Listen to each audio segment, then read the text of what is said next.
মানসিক ভারসাম্যহীন হাসান সরকার নিজের বাড়িতে অনেক দিন ধরে শিকলবন্দী ছিলেন। ভাঙা একটি ঘরে কেটেছে তার জীবনের ৩টি বছর। তবে সেই অন্ধকার সময় পেছনে ফেলে স্বাভাবিক জীবনে ফিরতে শুরু করেছেন। শিকল মুক্ত হয়ে মুক্ত জীবনযাপন করছেন রংপুরের এই মেধাবী যুবক।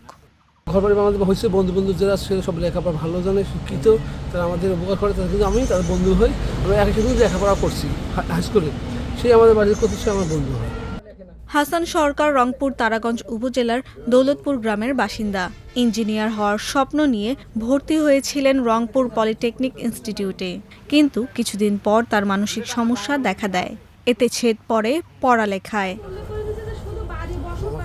2020 সালে মা এবং 2022 সালে তার বাবা মারা যাওয়ার পর অথৈ সাগরে পড়েন হাসান সরকার। অর্থাভাবে থেমে যায় তার মানসিক চিকিৎসা। এক পর্যায়ে তাকে পরিবারের সদস্যরা পায়ে শিকল বেঁধে একটি ভাঙা ঘরে বন্দি করে রাখেন। হাসান সরকারের দুর্দশা নিয়ে প্রথম আলোতে সংবাদ প্রচার হলে দেখা দেয় আশার আলো।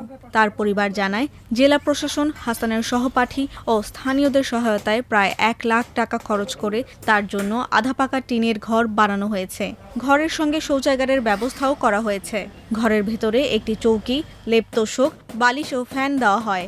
এতে হাসানের জীবনে কিছুটা স্বস্তি ফিরেছে। ছোলটে ভাঙা ঘর আসলো, ভাঙা ঘর হাতে ছোলটে মোর ঘর তুলে দিছে। তার আল্লাহ ভালো করুক।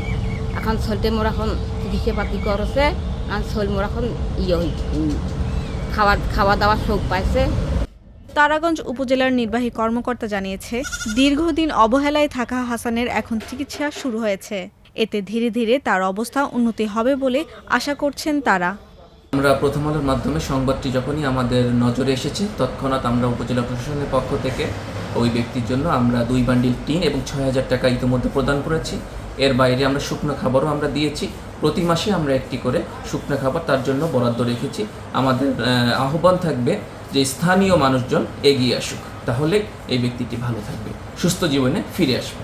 ভারসাম্যহীন জীবন এবং শিকলবন্দি জীবন এবং ভাঙাচুরা তার কিচ্ছু নেই, এরকম একটা ঘর।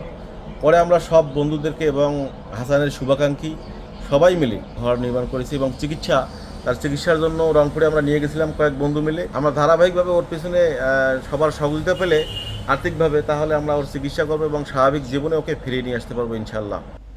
হাসান সরকার পুরোপুরি সুস্থ হয়ে আবারও স্বাভাবিক জীবনে ফিরবেন, সেই প্রত্যাশা তার পরিবার, স্বজন ও বন্ধুদের।